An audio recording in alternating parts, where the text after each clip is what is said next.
Good Friday afternoon to you. I'm Stacey Ann Providence. C News is live. Topping the news at this time, Senior Counsel Ramesh Lawrence Maharaj has come out in defense of his co-counsel John Jeremie in the CL financial matter amid media reports that he may be hit with disciplinary action by the state. Peter Christopher has more. One day after the government's application to have provisional liquidators appointed to preserve assets of CL Financial was dismissed in the High Court, there is a claim that one of the attorneys who opposed the application is now in their crosshairs. That attorney is former Attorney General John Jeremie. His co-counsel in the matter, Ramesh Lawrence Maharaj, has come to his defense and described the action as an attack on the Constitution and the rule of law. According to a Trinidad Express report, Jeremie was said to be brought under the Legal Profession Act as he has a conflict of interest in the matter.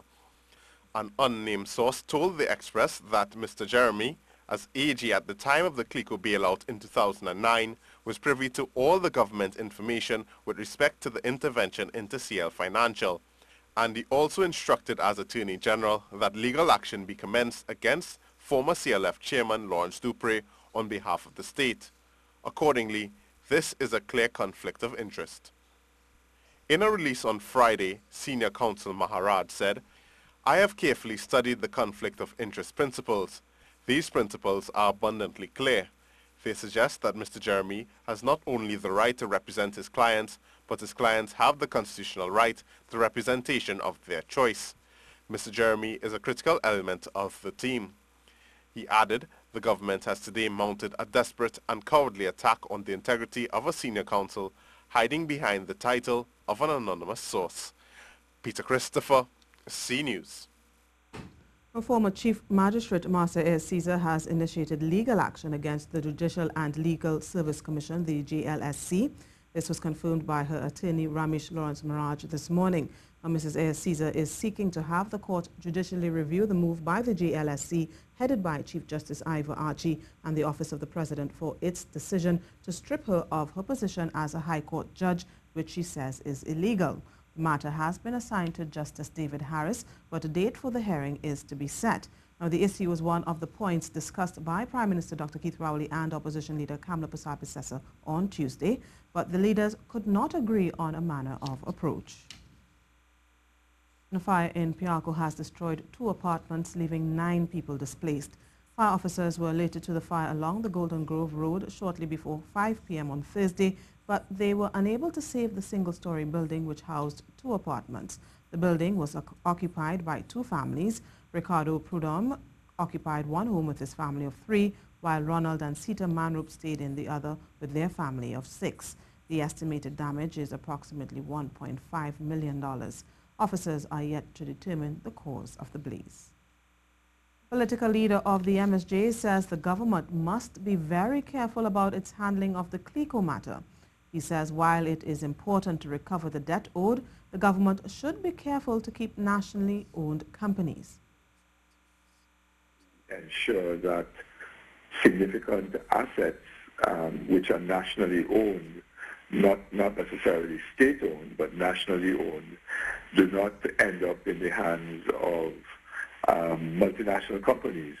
We don't want to see the public bank ended up, being owned by Citibank or Chase or HSMB or any of these big international banks. We don't want to see Angostura, which is a brand which is very synonymous with Trinidad and Tobago, owned by some international alcohol company or somebody else. So I think these are very important issues for us to deal with. This is the C News Live Report at noon. Remember, you can keep up to date with all the latest news on our website at ctvtt.com, or you can check out our Facebook and Twitter pages at C News Live.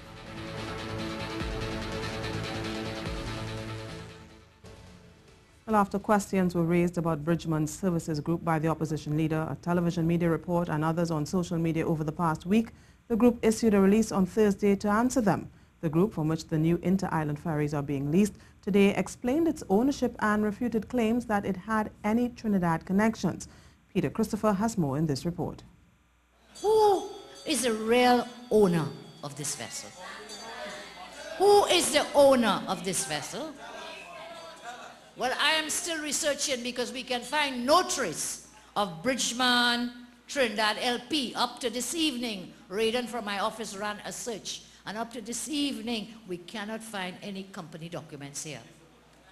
The company, I don't know when it was formed, I don't know where it exists, and I don't know who the owners are.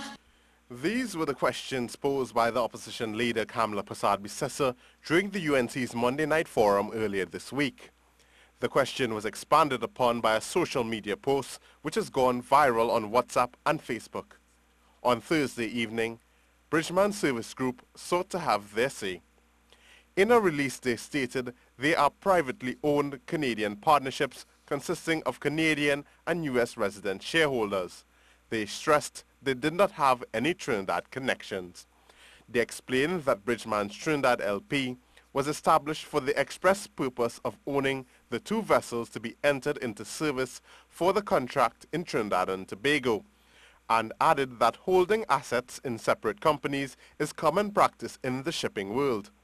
They stated BSG will honor the terms of the service agreement with the Ministry of Works and Transport to provide safe and reliable transport of people and goods between the two islands. They also explained that in addition to sourcing the vessels, the company has gone to great lengths and expended considerable funds to reposition the two vessels, the MV Ocean Flower II and the MV Cabo Star, to serve the needs of the Ministry of Works and Transport and the people of Trinidad and Tobago. They once again explained the reasoning behind the delayed arrival of the Ocean Flower, reiterating that the boat left Busan, Korea, and being a short-range ferry, had to make numerous fuel stops at various ports before it got to Trinidad and Tobago. That vessel is expected to arrive next weekend. Peter Christopher, C News. Well, the Cabo Star is here and expected to sail to Tobago today for the first time from Trinidad. It is expected to arrive in Tobago at 2 p.m. and towed by media there.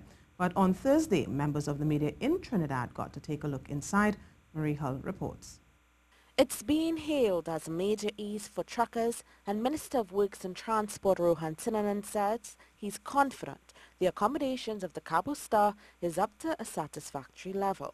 I'm quite satisfied that at least we have a vessel that can take the capacity, would reach Tobago in a short space of time. And it's about 5 hours, 4.5 to 5 hours once they get the feel of the route. And then I think the truckers will be quite satisfied that the accommodations for them will be met. Minister Sinanan says the cargo vessel will accommodate over 100 trucks. It's what, 130 truckers at any point in time, and a minimum of about 130 trucks. And while the vessel is being leased at a daily rate of $22,500 US, Minister Sinanan says plans are being put in place to own a vessel. This vessel is on a 1-year charter, and as we said before, the plans of the government is to have a 1 year, which is the short term. We go out back for a 3 year, which is the medium term, and the long term is the possibility of buying a brand new vessel for the island. Minister of Tourism Shamfa Kajuru says she is pleased with the Cabo Star and awaits its full functioning. I, like the other Tobagoanians, we have been waiting on this vessel for some time. We of course know the kind of problems and challenges faced during the time when we had services that was unreliable. So I am pleased to know that we have a vessel here that would be more reliable and more suitable to transport cargo between Trinidad and Tobago. The Cabo Star will be sailing to Tobago on Friday for a trial and is scheduled to be fully operational on Monday. Marie Hall, C News. And now a brief look at the weather forecast this afternoon and tonight. Trinidad, Tobago and the southern windwards are expected to see occasionally cloud periods with light to moderate showers in varying localities. Now there is a medium chance of the heavy shower or thunder shower occurring in a few areas. Tonight will be mostly settled despite the odd shower. Gusty winds and street or flash flooding can occur in heavy showers and thunder showers. Now seas are expected to be slight to normal with waves up to 1.5 meters in open waters, near calm in sheltered areas. Minister of Education Anthony Garcia has formed a ministerial committee tasked with issues pertaining to retirement benefits. Minister Garcia had promised the committee after hearing complaints at tutor retirement function of prolonged periods of waiting to receive benefits, which he found to be unacceptable. He said it is the intention of the ministry to ensure that benefits are received within 3 months of confirmed retirement. The committee will focus on reducing the wait time, as well as ensuring retirees are aware of the process, creating a free flow of information for tracking all throughout the process before payment.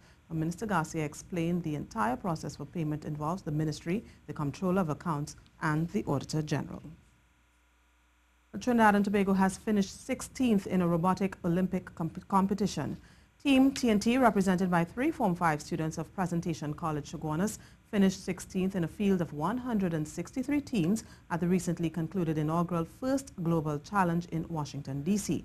The team of Avidesh Maharaj, team representative and programmer, Fahad Hussain, team captain and driver, and Joseph Gonzalez, driver, won 4 out of 6 matches, defeating seasoned robotics teams like the USA and Russia. In matches spanning 2.5 minutes, TNT was paired with 2 other nations and were challenged to use their robot to distinguish between different colored balls which represented clean water and contaminants. To score points, teams deposited the balls into different locations on the playing field. Now, the team was mentored by Shastri Ram, the 2011 President's Medal winner, Daniel Ramsuk, a physics teacher at Presentation College, and Vikash Maharaj, a biomedical engineering student at King's College, London. The Minister of Works and Transport, Rohan Sinanan, says he has full confidence in the Port Authority of Trinidad and Tobago and its decision to lease the Ocean Flower 2 from the Bridgeman Services Group. The Ocean Flower 2 is expected to arrive later this month. Responding to questions surrounding the owners leasing the vessels, Minister Sinanan said he could not speak on behalf of Bridgeman's Trinidad LP and Bridgeman Services Group, but said he expected due diligence to be conducted. I can't speak on behalf of the company, and I'm sure they will be quite capable of speaking on their own behalf. What I can say is that just as I waited to see this vessel here, I'm anxiously waiting for the next vessel to arrive. But I have full confidence in the board headed by Ms. Alison Lewis, and I still maintain that. Questions were raised on the registration date of Bridgeman Trinidad Limited, but the minister said this practice was not new. No, I don't see anything strange about that. Again, I will not comment on I think Bridgeman is quite capable of defending themselves. However, I must add, most of the multinational companies that operate in Trinidad do register a local company, and this goes all the way to BP, BG, Shell. They all have registered companies here in Trinidad. So I see nothing strange about that. I can't see them registering a company here 6-7 months ago, because 6-7 months ago we did not even have a negotiation package with them. So.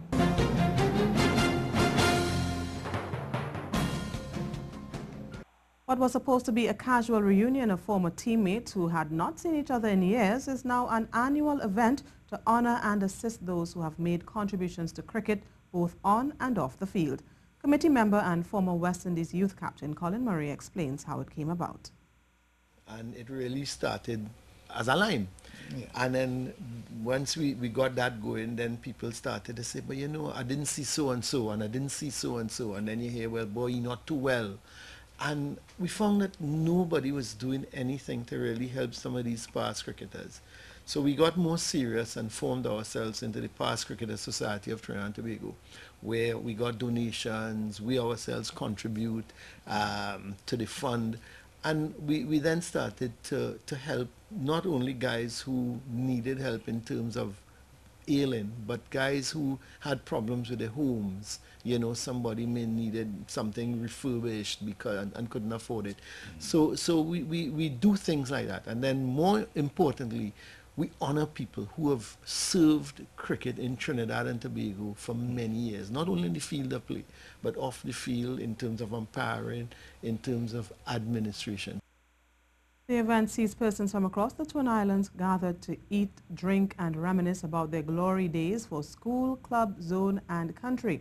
Now, this year's event will take place on Saturday, July 22nd, and cricket lovers are invited to come out and interact with the former players and enjoy the festivities.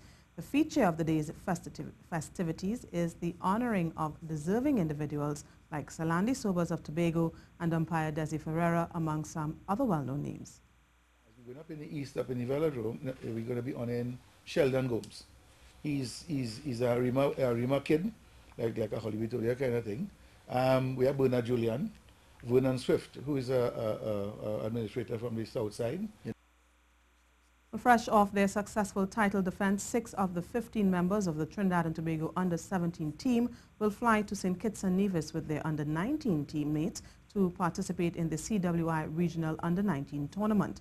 The man charged with coaching the team for the recently concluded under-17 tournament here at home knows a thing or two about victories and winning championships. David Furlong, head coach at trophy-laden Queen's Park Cricket Club, says the future of cricket in Trinidad and Tobago is safe and sound.